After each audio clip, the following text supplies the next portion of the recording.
you know this about me, but years ago, I used to train professional models on the runway in Omaha, Nebraska. I was very, very young.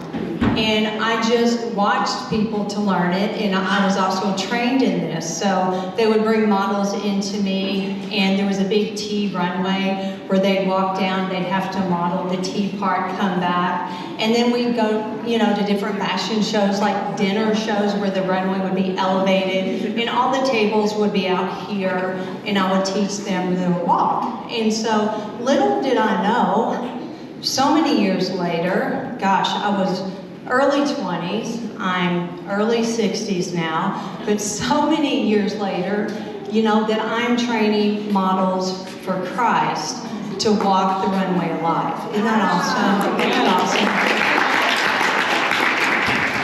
So I was adopted at the age of 6 weeks, kind of grew up not knowing who my birth parents were.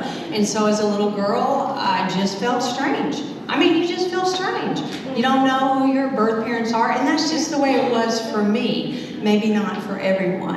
And so I felt kind of like that rejection thing, that abandonment thing all the time, but I never showed it on my face. I never showed it. My mother, at a very young age, toddler age, taught me pulling my belly, stand up straight, and walk with grace. And so I was taught that at a young age, but later in life, when I met my biological mother, when I was 32, my husband says, "You walk just like her. Look how she's sitting down. You sit exactly like her."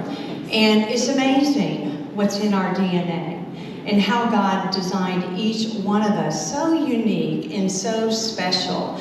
And I think when we share our stories, it's not to bring attention to us, but to shine the light on our Creator and what He has done for each one of us. We each have these stories. Being adopted, again, rejection, abandonment, it tries to crop up its ugly head. Like when I'm teaching a fitness class and 10 minutes into it and people are looking at their watch and they're looking around and exit the room, I'm like, did I do something? Did I say something? I've actually reached out to people before and say, did I say something? There's that rejection thing. But what I have learned to do is say, no, you're not going to go there. You're not going to go there.